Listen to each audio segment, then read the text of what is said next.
कभी सोचा है कि कुछ लोगों के लिए गरीबी से बाहर निकलना लगभग नामुमकिन सा क्यों हो जाता है? आज हम इसी मुश्किल सवाल की परतें खोलेंगे और उस सोच को भी चुनौती देंगे जो कहती है कि कामयाबी सिर्फ और सिर्फ कड़ी मेहनत का नतीजा है। तो चलिए इस गुत्थी को सुलझाते हैं। ये बात सुनने में थोड़ी अजीब लग सकती है ना, लेकिन ये हमें सीधे सीधे इस धारणा पर सवाल उठाने को मजबूर करती है कि कोई भी इंसान अकेले ही अपनी सफलता बनाता है। ये हमें सोचने पर मजबूर करती है कि हमारी कामयाबी के पीछे शायद वो चीजें भी हैं जिन्हें हम अक्सर नजरअंदाज कर देते हैं। तो शुरुआत करते हैं उस कहानी से जो हम में से ज्यादातर लोगों को सुनाई जाती है, यानी सेल्फ मेड होने का मिथक, अपने दम पर सफल होने की कहानी। द गार्डियन के मुताबिक हमारे समाज में एक सोच बहुत गहराई तक बैठी हुई है कि लोग अपनी आर्थिक हालत के लिए पूरी तरह से खुद जिम्मेदार हैं, और अगर कोई संघर्ष कर रहा है तो अक्सर इसे उसकी अपनी नाकामी की तरह देखा जाता है। ये अपने पैरों पर खड़े होने वाली सोच है, पर क्या हकीकत इतनी सीधी है? अब आते हैं पहली हकीकत पर, जो इस पूरी कहानी को पलट कर रख देती है। और वो सच्चाई ये है कि सुनने में अजीब लगेगा, पर गरीब होना असल में बहुत महंगा पड़ता है। इस कॉन्सेप्ट को कहते हैं पॉवर्टी प्रीमियम। ब्रिस्टल यूनिवर्सिटी की रिपोर्ट के हिसाब से इसका सीधा सा मतलब है कि जो लोग पहले से ही पैसों की तंगी से जूझ रहे हैं, उन्हें ही क्रेडिट, बिजली और बीमा जैसी बुनियादी जरूरतों के लिए ज्यादा कीमत चुकानी पड़ती है। और ये कोई छोटी मोटी रकम नहीं है। जरा सोचिए, एक कम आमदनी वाले परिवार के लिए हर साल 656 पाउंड यानी लगभग 70,000 रुपए ज्यादा खर्च करना, ये कितना बड़ा बोझ है। ये वो पैसा है जो उनकी जिंदगी को बेहतर बना सकता था, पर वो सिर्फ सिस्टम में बने रहने के लिए खर्च हो जाता है। और ये जो एक्स्ट्रा पैसा है ना, ये किसी एक जगह से नहीं आता। ये कोई एक सिंगल चार्ज नहीं, बल्कि कई छोटी बड़ी लागतों का एक पूरा जाल है।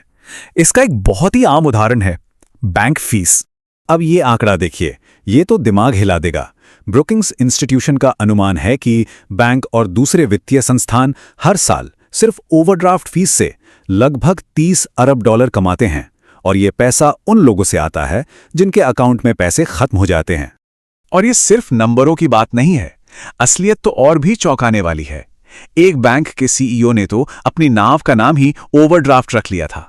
ये एक छोटा सा किस्सा ही काफी है ये बताने के लिए कि कैसे गरीबी की कीमत पर भारी मुनाफा कमाया जा रहा है। लेकिन ये सिर्फ पैसे का खेल नहीं है, इस फाइनेंशियल बोझ का एक गहरा मनोवैज्ञानिक असर भी होता है। तो चलिए अब इसी की बात करते हैं। इसे कहते हैं स्केर्सिटी ट्रैप, यानी अभाव का जाल। स्केर्सिटी किताब के मुताबिक हमारे दिमाग को एक कंप्यूटर की तरह समझिए, जिसकी एक लिमिटेड रैम होती है। इसे कहते हैं कॉग्निटिव बैंडविड्थ। जब किसी चीज की कमी होती है, चाहे वो पैसा हो या वक्त, तो हमारा दिमाग पूरी तरह से उसी कमी को पूरा करने में लग जाता है, और बाकी जरूरी चीजों के लिए दिमागी ताकत बचती ही नहीं। इस असर को टनलिंग कहते हैं, जैसा कि स्लाइड में साफ दिख रहा है। हमारा पूरा ध्यान बस आज की मुश्किलों पर लग जाता है, जैसे आज का बिल कैसे भरें, रात के खाने का क्या होगा, और इस चक्कर में लंबी अवधि के जरूरी काम जैसे बेहतर नौकरी के लिए कोई ट्रेनिंग लेना या अपनी सेहत का ध्यान रखना, ये सब पीछे छूट जाते हैं। और यही वजह है कि कभी कभी हमें लगता है कि गरीब परिवार कोई अतार्किक या गलत खर्च कर रहे हैं, जैसे कि टीवी खरीदना। लेकिन ये कोट समझाता है कि जब दिमाग पूरी तरह थक चुका हो तो ऐसी चीजें लग्जरी नहीं, बल्कि अपनी गरिमा और थोड़ी सी खुशी वापस पाने का जरिया बन जाती हैं, एक जरूरत बन जाती हैं। तो हमने पैसों की तंगी देखी, दिमागी बोझ देखा। अब जरा नजरिए को बदलते हैं। कहानी को किसी एक व्यक्ति की सोच से हटाकर उन सिस्टम्स और संस्थानों की तरफ ले जाते हैं जो हमारे चारों तरफ हैं। तो सवाल ये उठता है कि अगर ये सिर्फ किसी की विल पावर या मेहनत की बात नहीं है, तो फिर असल में क्या चीज लोगों को आगे बढ़ने में, संपत्ति बनाने में मदद करती है? रियल की रिपोर्ट के ये कुछ शानदार उदाहरण हैं। देखिए कैसे अलग अलग देशों में नए और मददगार सिस्टम्स कम आय वाले परिवारों को घर जैसी बड़ी संपत्ति बनाने में मदद कर रहे हैं। भारत में विकास के अधिकारों को बेचकर फंड जुटाया जा रहा है, तो फिलीपींस में समुदाय मिलकर माइक्रो मॉर्गेज चला रहे हैं। ये मॉडल दिखाते हैं कि जब सिस्टम सपोर्ट करने के लिए बनाया जाता है तो लोग तरक्की करते हैं।